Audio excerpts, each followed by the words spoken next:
Bonjour à tous. Aujourd'hui, on va s'attaquer à un monument de la littérature française, j'ai nommé La Vénus d'Île de Prosper Mérimée. On va décortiquer ça ensemble pour bien comprendre comment cette nouvelle fonctionne. Alors, la question qui est vraiment au cœur de ce récit, c'est celle-ci. Comment est-ce qu'une simple statue, un objet inanimé, peut se transformer en monstre? C'est une énigme qui plane sur toute l'histoire et qui va nous faire douter de tout ce qu'on pense savoir sur la réalité.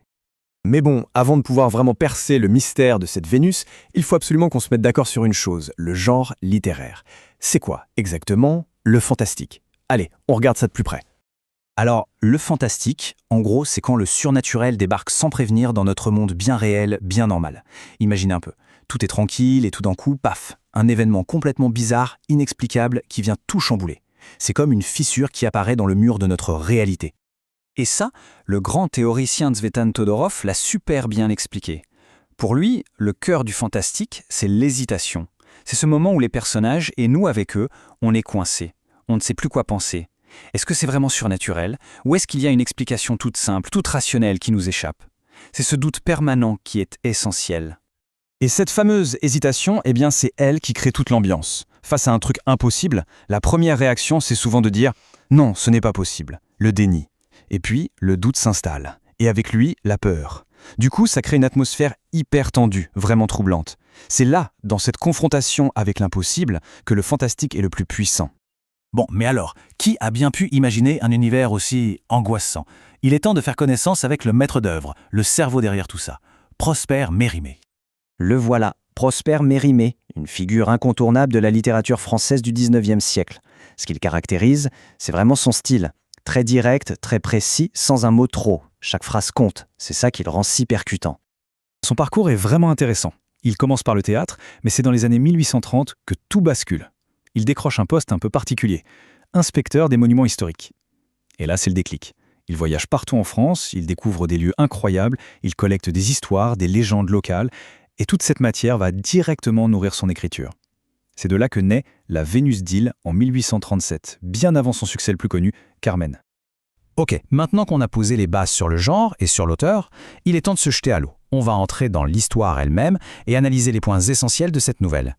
Et la première question qu'on doit se poser, c'est la plus évidente. Mais qui est cette fameuse Vénus? Eh bien attention, ce n'est pas une personne. Non, la Vénus, c'est une statue. Une statue en bronze, très ancienne, qu'on déterre dans un petit village, Ilon. Elle est décrite comme magnifique, mais il y a un mais. Elle devient quasi immédiatement le centre de l'attention et surtout l'élément le plus dérangeant du récit. Et autour de cette statue, qui sont les personnages qui vont graviter? Leurs réactions sont évidemment la clé de toute l'histoire.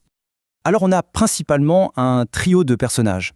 Il y a d'abord le narrateur, un archéologue qui vient de Paris, un homme de science, donc il est censé être notre point de vue rationnel.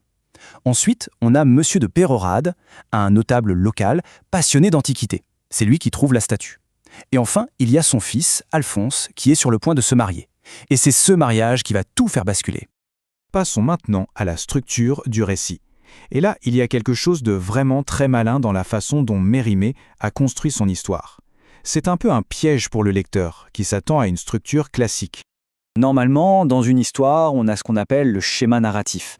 Une situation de départ tranquille, puis un élément qui vient tout perturber, ensuite les actions qui en découlent, les péripéties, et enfin la situation finale. Et dans La Vénus d'Île, on retrouve bien tous ces éléments, mais Mérimée s'amuse un peu avec nous. Et voilà le point le plus important, la petite astuce de Mérimée. Attention, le tout début de la nouvelle, ce qu'on appelle l'incipit, ce n'est pas la situation initiale. Pas du tout. En fait, quand on ouvre le livre, on est déjà en plein dans les péripéties. L'arrivée du narrateur à Île, c'est déjà une conséquence de l'élément perturbateur. Cet élément perturbateur, la découverte de la statue, ça s'est déjà passé avant même le début du récit. C'est un coup de génie, parce que ça nous plonge directement dans une atmosphère de tension dès les toutes premières lignes. Et toute cette construction, en fait, ça sert une seule chose, à illustrer parfaitement ce qu'est le fantastique. Mérimée nous laisse en plan, avec nos questions. La statue est-elle coupable? Est-elle innocente? On ne saura jamais vraiment. Il nous maintient volontairement dans cette hésitation dont on parlait. Le mystère reste total. Et finalement, c'est peut-être ça la plus grande force de ce récit.